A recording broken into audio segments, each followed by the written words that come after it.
Hi and welcome to Four Wheels Good, the weekly programme that keeps you ahead of events in the world of motoring. And that world is certainly a big one. In future weeks, Mike Rutherford will be presenting a special series of features from the bleak landscapes of Mongolia, where he's been on the Camel Trophy. We'll be flying to Bavaria to be the first TV crew to drive the new Ford Puma. And next month, we'll be joining fanatic Jeep owners at their annual jamboree in Alaska. But it's from the UK where Ginny Buckley reports for our first item. You may know what GTI and MPV stand for, but do you know what the letters CRV stand for? There are vehicles on the market that offer you every conceivable gizmo and gadget, and just when you think that you've seen the lot, up pops Honda's new CRV, complete with electric shower.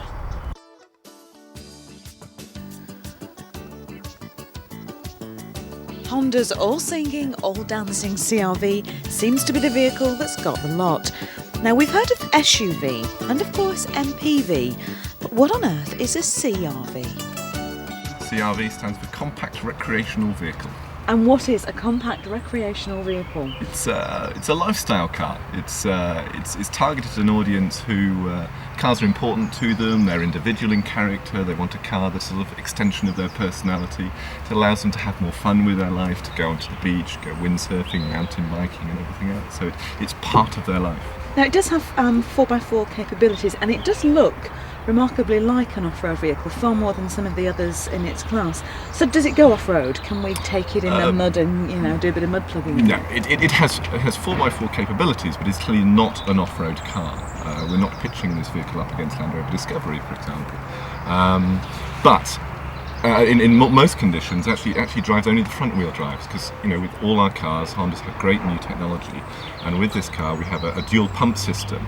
So that 99% of the time, the car is actually a front-wheel drive car. But when required, the rear wheels come in and you've got four-wheel drive. So if there's a bit of ice on the road, broken road, uneven road, and we feel that it detects a slip in traction on the front wheels, then the rear wheels cut in and you've got four-wheel drive. So it's a safer vehicle to drive. So it's an intelligent system that acts upon its own impulses, really. And it's there when you need it, not when the driver decides they might need it. So it really sort of makes that decision for the driver. Now, you've mentioned the safety there, and Honda do have a reputation for safety. What are the safety features are there on it? A safety feature, standard ABS, which of course you don't get in many cars of this class. It's twin airbags, again, you don't get it on many cars of this class. The high driving position, which you do get in this kind of vehicle, which means you can look ahead and you can see accidents, you can see cars braking. So all of this helped to build it into a very safe vehicle to drive. What have you got in the range? Because we've got the automatic version here. When are we going to see a manual, and what is in the range at the moment? At the moment we have an LS and an ES version. The ES, which is the top of the range, which features the air conditioning, the alloy wheels and the roof rails, and the LS, which has all the standard safety features and all the standard picnic tables and things that you'd expect in the car. The manual version comes out late autumn, early winter, so that's not coming out for 6 to 7 months. And the $6 million question is how much? How have you managed to get it priced? The LS version on the road is £16,995, and the ES version with the air conditioning, the alloy wheels and the roof rails is £17,995, and I think you will find that those prices are extremely competitive. The CRV has a brand new engine, a 2-litre, which is unusual because it's actually no larger in size than the 1.6. Behind the wheel it feels more like a traditional saloon than an off-road vehicle. It doesn't have the bumpy, top-heavy feel of many vehicles in its class, and the soft suspension tackles most road conditions with confidence. The new engine does perform well, and it's great for driving around town in, but get it out onto the motorway and you'll realise that it lacks the power needed to give the CRV a bit of kick. You also notice a lot of noise at high speeds. And while I'm at it, I found the column gear shift annoying at first, a bit fiddly until you get to know it. But those few points are my only complaints, because on the whole, the CR-V is fun and easy to drive. The steering is smooth and responsive, and the driving position extremely comfortable. There's excellent all-round visibility. You really do feel like you're behind the wheel of a well-engineered and quality vehicle. But you know, it's the little extras that make the Honda something a bit different. There's a waterproof plastic storage compartment tucked safely away underneath the floor, just perfect for those muddy boots and damp wetsuits. Well, it is a recreational vehicle, isn't it?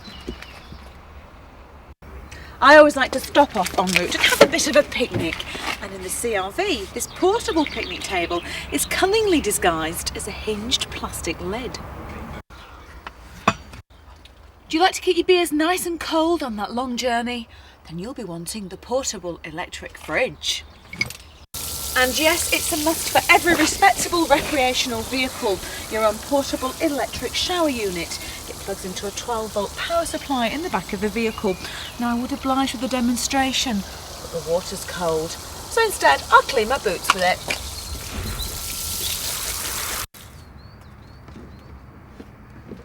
And there are loads of handy and secret storage compartments. Bit of a question for you. How do you get your mountain bike on a roof rack that's that high when you're this tall? Simple. It's all done with hydraulics. Nothing to it, really. And finally, there must be some of the ultimate 90s accessory somewhere on this vehicle. No, they're not there. Aha! Cup holders with a folding table. Now, of course, I should point out that some of those little extras are, of course, little extras, and you will have to pay a little extra for them. But even so, altogether the CR-V is an impressive package. But let's face it, this is Honda's first ever sports utility vehicle, and there's a lot of well-established names on the market, so why should we buy it? Well, some very, very strong arguments for buying the car. What we've done at Honda is we've gone to the uses and the requirements and the needs of our target audience, and we've thought this through, and the attention to detail in this car is staggering. I've talked about the four-wheel drive capabilities and the switch and the real technology in there, but name me another car that has a standard picnic table, you know, has an optional shower system, has a hydraulic bike lift to help lift the bikes onto the roof. The thought processes that have gone into this car and the attention to detail is quite staggering. Now, this car has been a huge success in Japan, a huge success in America, and now is going to take Europe by storm. And we know in the UK, and we know from the early reaction of the car, that this is going to be a very successful product.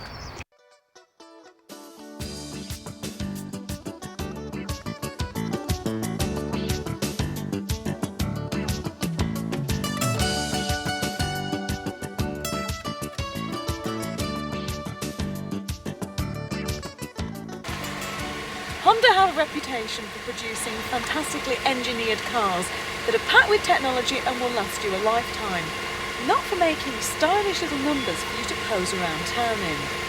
But I think that the Honda design team have been working overtime studying their copies of Vogue because they've become far more design conscious. And I have to say that I think the CR-V is a real head turner. I think the CR-V has more than a hint of European flair in its styling. But to get a second opinion, we took the CR-V to the local supermarket, covered up all the badges and asked a few Saturday morning shoppers who they thought had made it. It might be the new Mercedes. Looks European. Rover or Toyota? Well, I just have a feel about the style and the design of it. It's from France. Could be English, could be German, Volkswagen, Volvo. Possibly German. Would have thought. Just the lines, looks like it's got decent engineering. I reckon it's a Hyundai or something from the Far East. It has to be Toyota or Vauxhall, one of them. I think it looks like a Cherokee Jeep, but like a smaller version of it.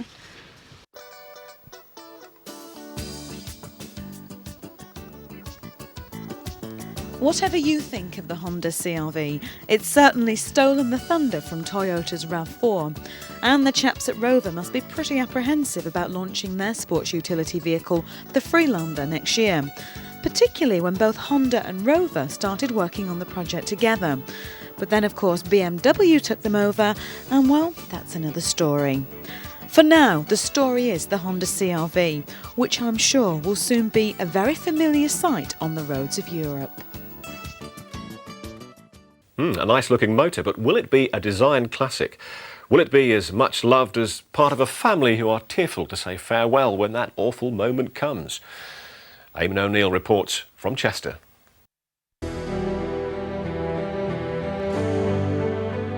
It's the end of the line for 337 YFM, because today this much-loved 1962 Ford Anglia, resplendent in her Caribbean turquoise and ermine white, makes her final journey to a better place. For 32 years she's been a faithful servant to a loving family, but frankly, she's past it. It's going to be strange when you look through the window and not see it there anymore, because, you know, we always keep our eye on it and look through the window, car's there. It's been a very, very good servant to us, and it's been part of the family for 32 years. We took a photograph of it all the time. Wherever we went, we used to stop, we'd go to Calendar, we'd take a photograph of it. So it's, we'd know, those were our memories. My dad bought it for me as a present. He gave his savings of £425 for that car. The Anglia. Yeah. Oh, it's lovely, isn't it? Yes, it is. Oh, I like that one. I noticed they haven't got any two-tone ones. They're all one colour. Before setting off on the fateful journey, the Hughes took a final nostalgic look at Ford's original launch film for the Anglia. Remember your dad, when he bought that car, he said, look, we've got a deluxe. That's right, we never used to moan at putting petrol in, did we? At £1.09 a gallon. I think I remember once you having a good moan when it went to 4 and 6. Oh, and that wouldn't be allowed. Definitely wouldn't be allowed. Sitting on the bonnet in the roof. Especially with the balls. But now the time had arrived for their beloved Anglia to take her final journey. Do you find people stare at you when you drive? Oh, yes, very much so. Oh, yes, we're like royalty. Oh, yes, they stare at us, all right. Wherever we go, like comments this morning, a chap pulled up in his car and said, "Why, you look after that?" And I said, well, I have to, because it's part of me.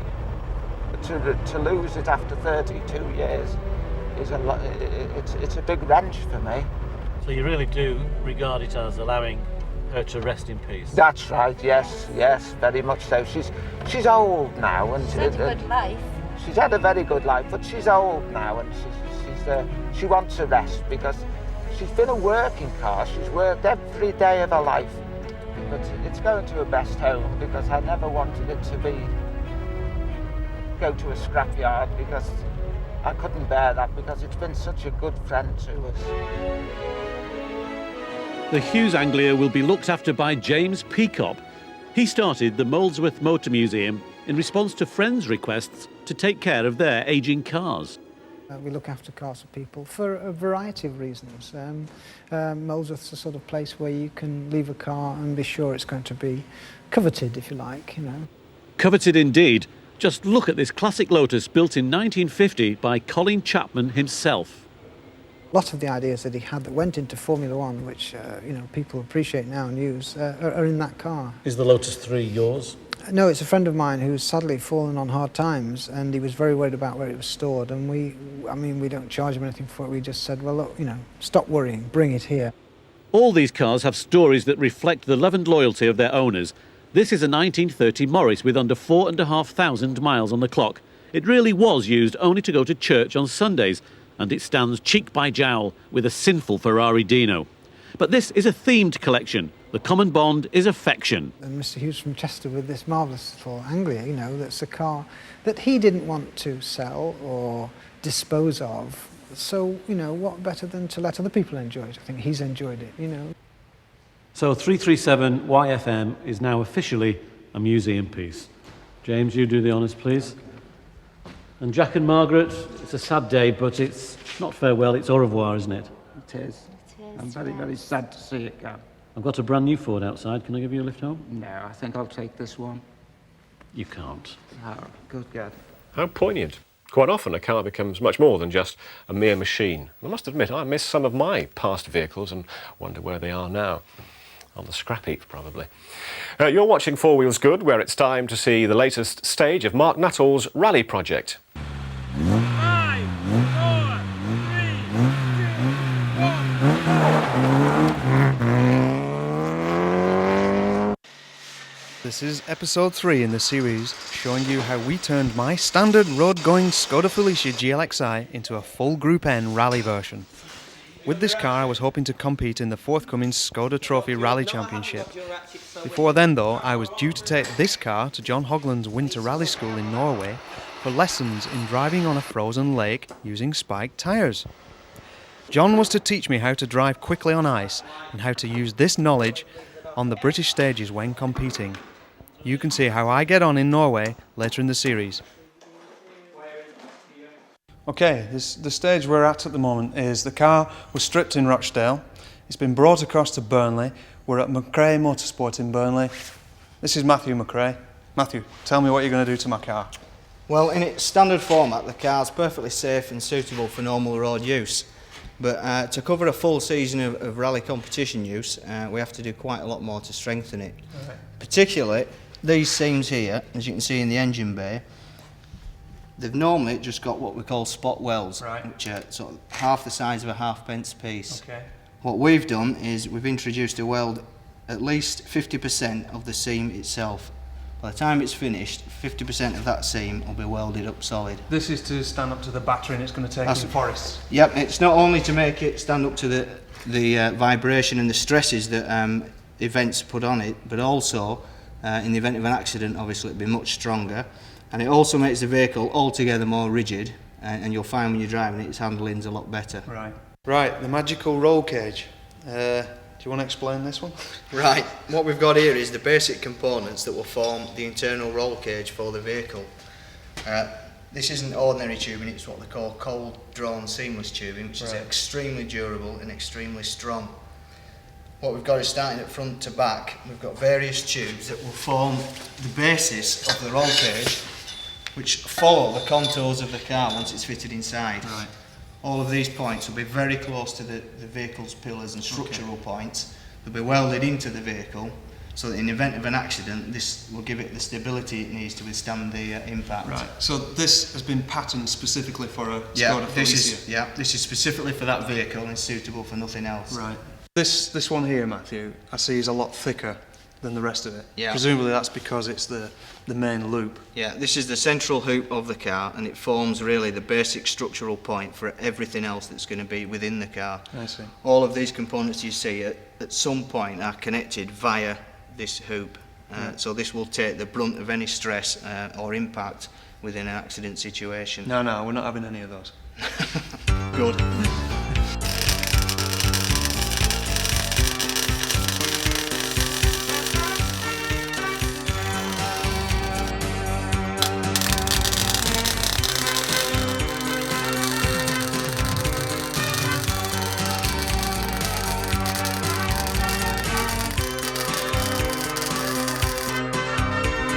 What is Group N, you may be asking? Well, Group N is often referred to as the showroom category. Basically, the only things that can be altered on a standard road-going car to compete in Group N is suspension. You're allowed to fit competition suspension, to remove the standard brake and fuel lines from underneath and replace them inside the car, and to fit all the mandatory safety equipment. The engine, gearbox and differential must remain standard. And then you have a Group N rally car.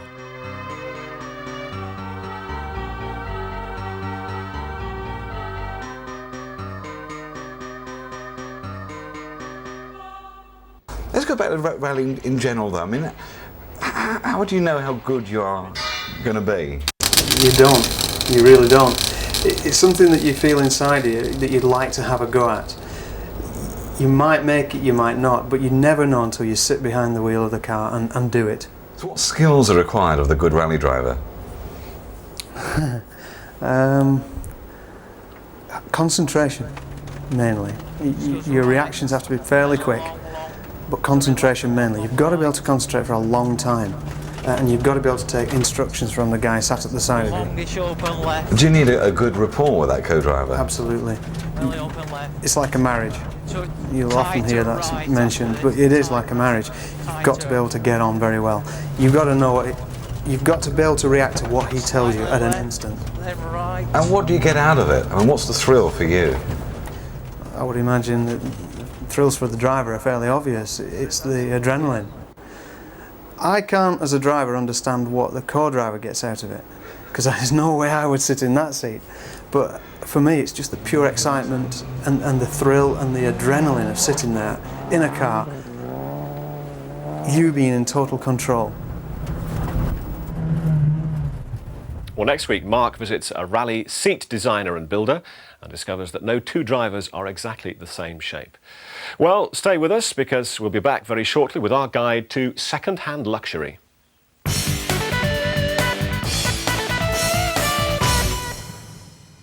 Hello again and welcome back to Four Wheels Good here on Granada's Men and Motors channel. Now, you don't have to win the lottery to be able to afford a flash car. It just has to be an old flash car. We now present our guide to some suggestions and look at what you can buy to impress the neighbours and also placate the bank manager.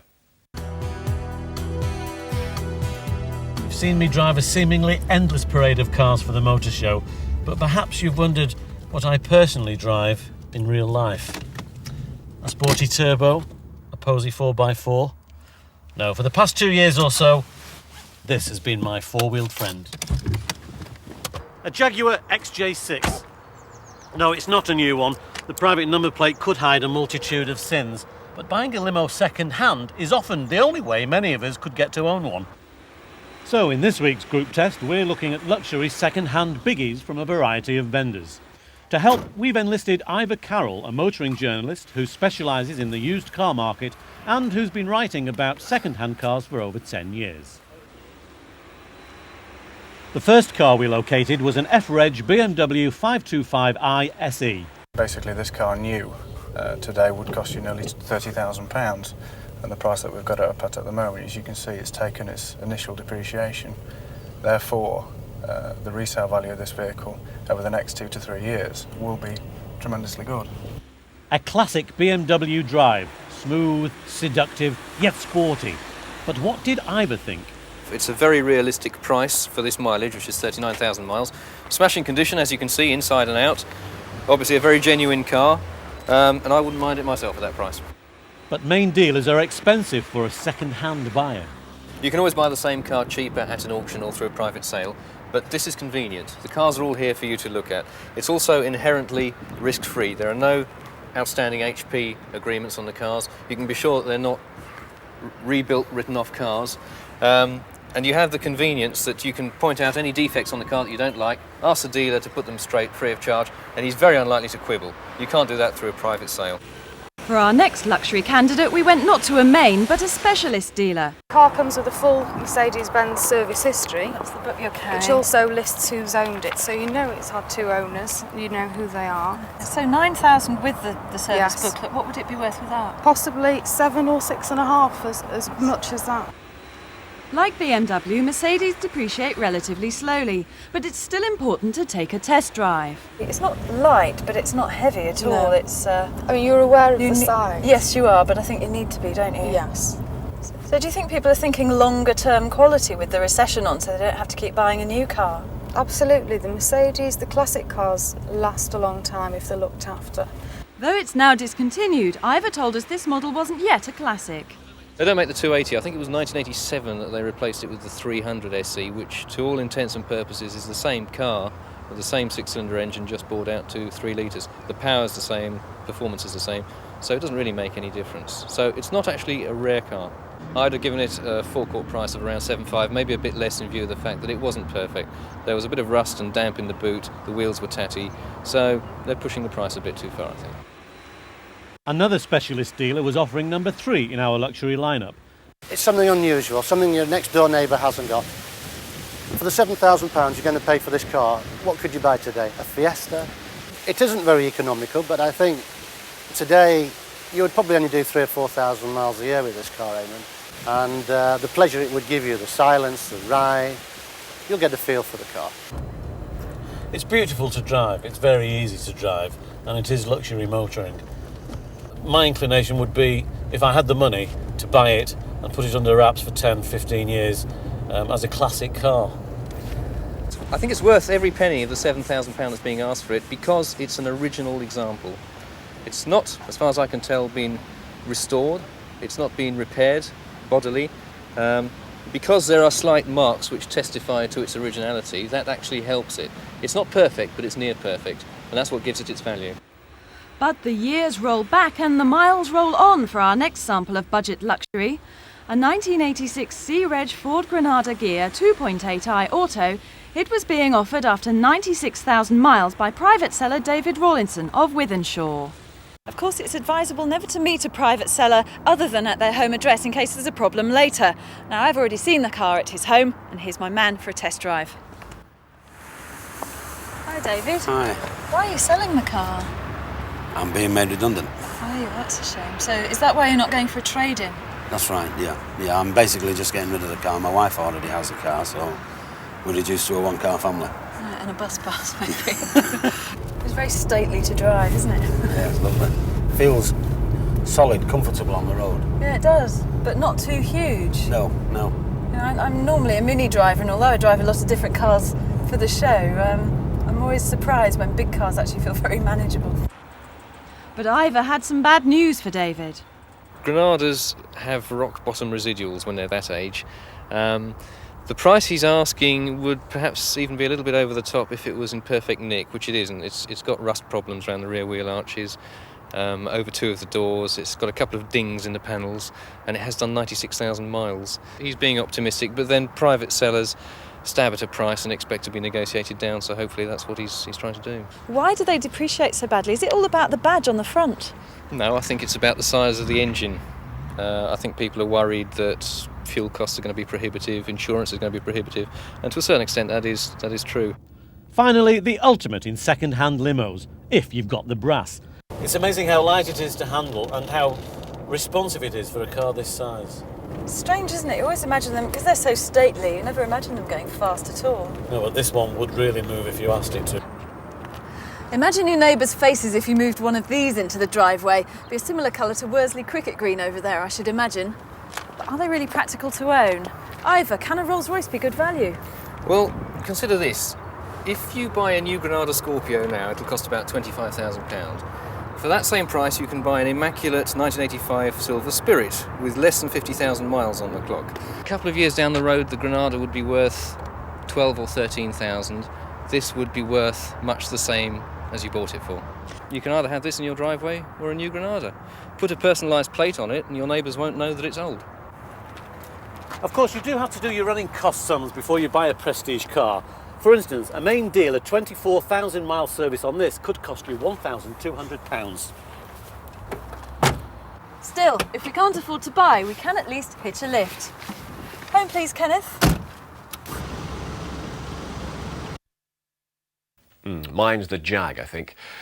Still, a great tip is to buy a cheap personalised number plate so nobody knows the car's exact age. Only your friends will know your real initials are not ZQWZ. Well, still to come on the programme tonight, Mike Rutherford drives a new Scenic and Ginny gets some more advanced driving tips. We'll see you very shortly.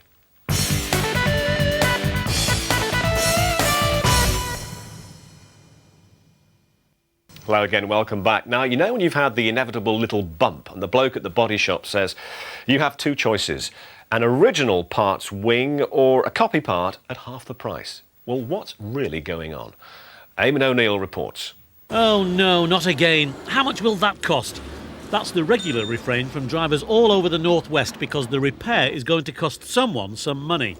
In 1992 alone, insurance companies forked out £3.5 billion putting vehicles together again. This garage on the outskirts of Manchester repairs dozens of crashed cars each year. The customer expects the car to be put back into the same condition as it was in before the accident. Here, that means they will only use panels and repair parts supplied by the original manufacturer. But to keep costs down, insurance companies tell body shops to use panels made by independent companies. On average, these non-original or copy parts are about 2/3 the normal price. And not surprisingly, big car makers are unhappy because this loses them money. But though they're cheaper, copy parts may not last as long as manufacturers' originals. Ford compared their own panels with cheaper imitations and concluded that the non-Ford wings were lower in quality. Although independent parts offer a 6-year corrosion warranty, many repairers don't like them. Their trade organisation, the VBRA, says copy panels don't always match properly.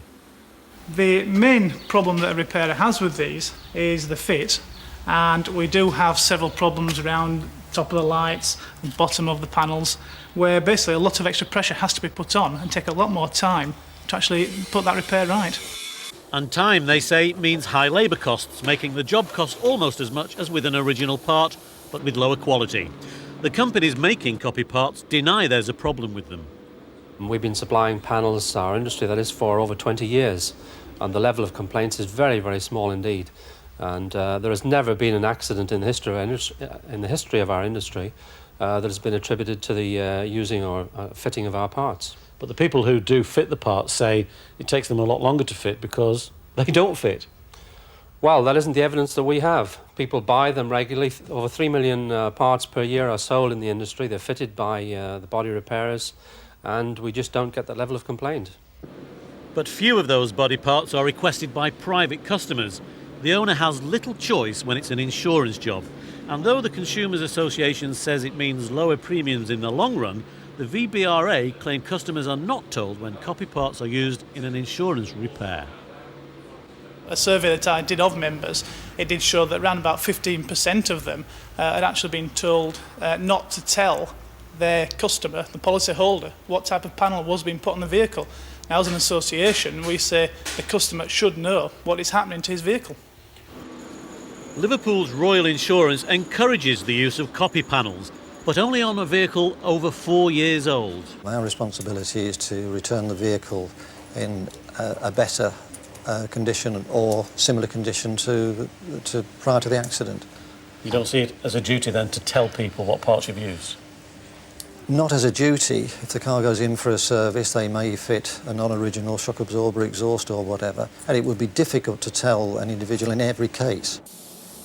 So, if you want to have been used in a repair to your vehicle, ask and get it in writing. Oh, you have to be so wary, don't you? Eamonn reporting on copy parts in the motoring world. Well, the real Ginny Buckley now, with more on her continuing learning curve about the world of the Institute of Advanced Motorists.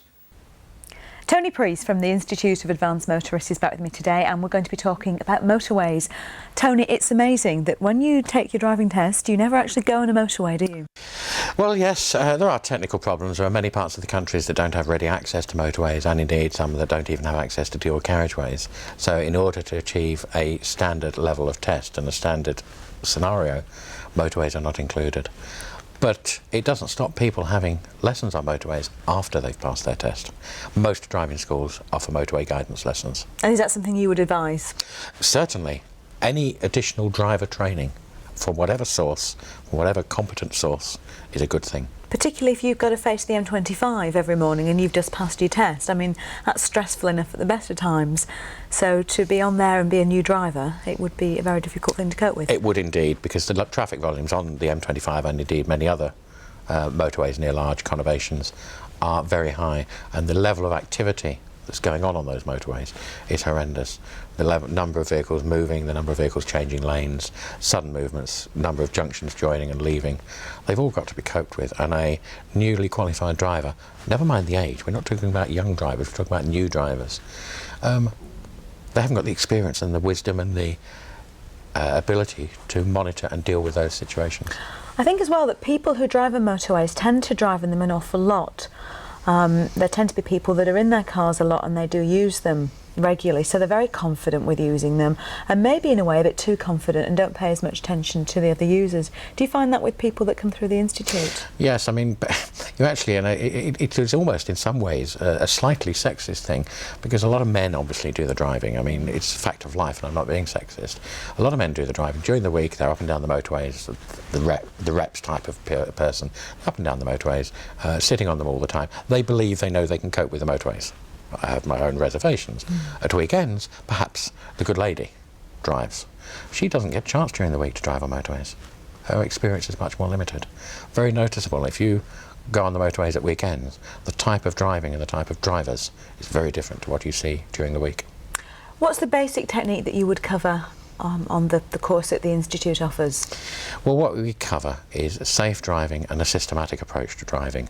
And by a systematic approach, we actually try and say to people, well, look, you check your mirrors from time to time, you put signals on from time to time, you move the steering wheel, you apply the brakes, you choose a gear, and you apply the accelerator in some random sequence. What we get over is what we call a systematic approach, and what really boils down to the system of car control, which has evolved since it was first developed back in the 1930s into the present day 5 phases of the system. And basically what that comes down to is the information, gathering the information, assessing the information, and giving out information by virtue of signals and the like. And that gathering of information is by using mirrors, looking around you. Having assessed the situation, you then get the position of the vehicle right for dealing with a particular hazard, be it a left turn, a right turn, whatever. Having got the position right, you get the speed right to deal with that hazard. None of these may, in some cases, these may not involve any actual change in the vehicle, but some will. Having got the speed right, you then get the gear right. Having got the gear right to deal with it, your hands are back on the wheel, your feet are back on the correct pedals, and you then, you use the throttle to gently drive through that hazard, whatever it may be. One of the important things about that, and one of the things that people find quite difficult, particularly some of the older drivers, is getting your speed right and then your gear. The thing is, you use your brakes typically to get your speed right. And not until your speed is right and you come off the brakes do you then select the gear for that speed. Most drivers, a significant proportion of drivers, were taught to use the gearbox for braking. Yeah. No longer is that true. Most schools now, and of course the Driving Standards Agency, are happy for people to use the brakes and then select the gear for that speed. So what motorway technique does the course cover, Tony, and more importantly, how did I do today when we were out on the motorways? Well, as far as your driving was concerned on the motorways today, at no stage did I feel threatened, which is kind of useful. I value my life. That's comforting. Most importantly, though, you suffer the problems that many drivers do on the motorways. You're tending to go too fast for the conditions, and you're tending to follow too close. Your lane changes weren't too bad. You were tending to check your mirrors, but you were tending to squeeze into gaps that perhaps really weren't there.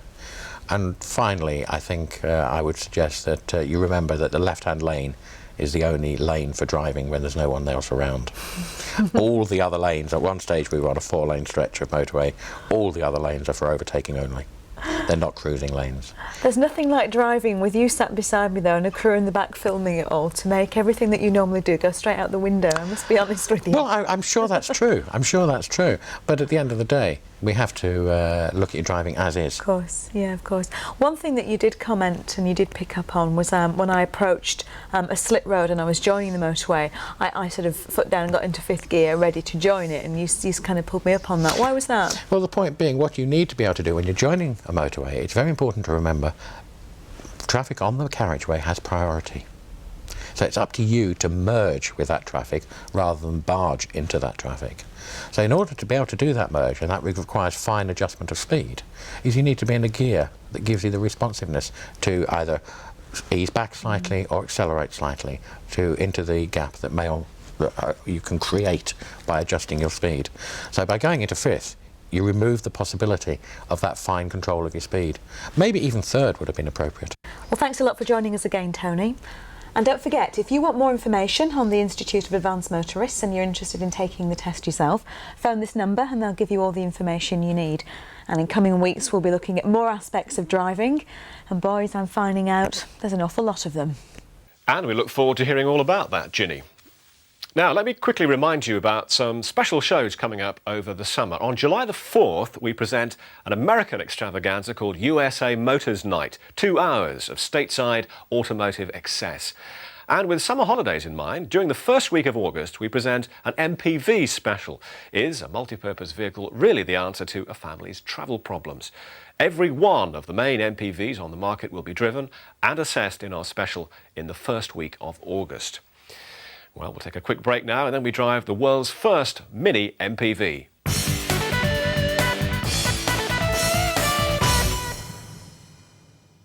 Hello again. A month ago, a revolutionary new vehicle went on sale in the UK called a Mini MPV. The manufacturers claim it has many of the advantages of a full-sized multi-purpose vehicle, but in a neater, more economical shape. Sales for the new Renault Mcgann Scenic have been astonishing, beating even Renault's own projections. The Scenic is currently What Car magazine's Car of the Year, but is the Mini MPV a temporary fad, or is it here to stay? Here's Mike Rutherford. It's the Renault Mcgann Scenic. It's the best car on the road according to the judges, and I can't think why. Well, if you think that the Scenic looks like a cross between a conventional 5-door family hatchback and a Mini MPV, a mini people carrier if you like, you're absolutely right, because that's what it is. It's a wacky design, there's nothing else like it. It's the only small MPV on the market, although Renault like to call it an activity car rather than an MPV. And our very own Ginny Buckley caught up with Renault's head of design, who talked her through the new Mcgann Scenic. I think that the market is changing dramatically right now, and the days are over of cars where you are hoping to make 3,000 a day and sell 3,000 a day. It's a market which is a market of offer rather than demand, and so therefore you really have to understand your customer. And clearly with the Scenic we have a vehicle which is so different to anything which has been built so far. There's been a craze for MPVs, of course, but they are a little bit too expensive for the average family. And with the Scenic we're offering a new type of car for European families, and I think it's going to go really well. The thing that really puzzles me about this car is that if anybody was going to be enthusiastic about a car like this, it should be somebody like me, a 30-something bloke on a kind of modest to middle income. In other words, you know, a kind of ordinary guy in the street with a couple of kids, which I have, and yet I don't want a car like this, and my kids don't want a car like this. I mean, to say that it's multi-purpose and activity isn't enough for me. It just doesn't have that gotta have it factor. And like I said, I find it quite ironic that I'm the perfect candidate. I should be the sort of bloke getting excited about a car like this because it in theory suits my lifestyle and it accommodates my kids, and it's got the versatility and all the things that go with having children. But quite frankly, on a long-term basis, I wouldn't be seen dead in a car like this. And the reason is that it just screams out at people, family man. And I'm not sure when I drive down the street, I want to demonstrate that I'm a family man. And similarly, for women, I'm not sure that when a woman drives a car like this, she wants to scream to the world, yes, I'm dropping off the kids at school, or I'm taking the old man down to the railway station because he's off to the office for the day, or I'm going to meet the girls for coffee morning. And if you drive a car like this, you might as well have a sticker down the side saying that sort of thing, because you are a very particular type of driver if you go for a car like this. You're a family driver. You've got kids, you've got to pick kids up from school, go shopping. Do you traditionally like people carriers? I don't actually. I think they look a bit ridiculous. What do you think of that seat fabric and those colours? It's very wild. It's quite compact actually, isn't it? It's a bit shorter than the normal sort of people carriers. You really have to ask yourself, how often will you need to move those seats in and out of the vehicle? Can you get by with an ordinary 5-door hatchback? Can you indeed get by with a small 5-door hatchback, something like a Volkswagen Polo or a Ford Fiesta, for example? If the answer to that question is yes, then you could be saving yourself a hell of a lot of money. If you really need to remove those seats, if you really need all this load lugging capacity, if you really need the versatility that this offers, then go for the Scenic. But you'll be paying a high price. Mike Rutherford reporting on the new Renault Mcgann Scenic, which you can test drive right now. Well, that is all for now from us. Thanks for joining us. Next week, we'll be driving the new, long-awaited VW Passat estate in Germany and have the first of a new series looking at car maintenance and the parts industry. Inside Motors is the name of this feature, and our expert, John Wright, will be stripping down a Fiesta for your delight next week. But to some, it'll seem we've left the best till last. We saw them unveiled at the Detroit show, and at last, Chrysler have let us behind the wheels of their amazing clutch of concept cars. We were there at the Detroit Motor Show when Chrysler wheeled these beautiful dream concept cars in front of our bulging eyes. We were allowed to look and touch, but we weren't allowed to drive. Not till now. Until now, concept cars have been developed as designers' models or engineering test cars that may not even have an engine in. But for the first time, Chrysler is going for a more hands-on approach. In an attempt to prove that concept cars can be practical, they've been brave enough to invite motoring journalists from around the world to get behind the steering wheel and give the cars a spin. Well, I think the reason for having the European press in is to give them a sense of what Chrysler Corporation is all about today in terms of the excitement that's going on in product development. And that's going to have a halo effect on all of our other products, of course, and many of which are being shipped into Europe, into the European market. Echoing the glamour of the 30s and 40s, the Chrysler Phaeton is a huge, luxurious four-door convertible with a length of about 5.5 meters. It's powered by a 5.4-litre V12 engine.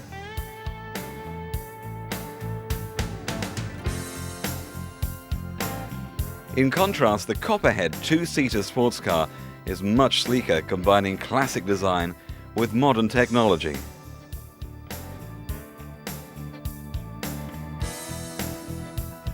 And how about this for a concept? The Pronto, a 5-door hatchback with a unique plastic bodywork. And the Jeep Icon, with its compact, muscular look. And this is the latest in the lineup to reach the production line. Of course, the Prowler, we saw it at the NEC in Birmingham last year. It's a modern-day version of the American hot rods of the rock and roll era. Well, last year the Prowler was touring the world. Many people got their checkbooks out, but many people will also be disappointed. Only 5,000 are in production for next year's market. Most of us will never be able to afford cars like this, but at least we can dream.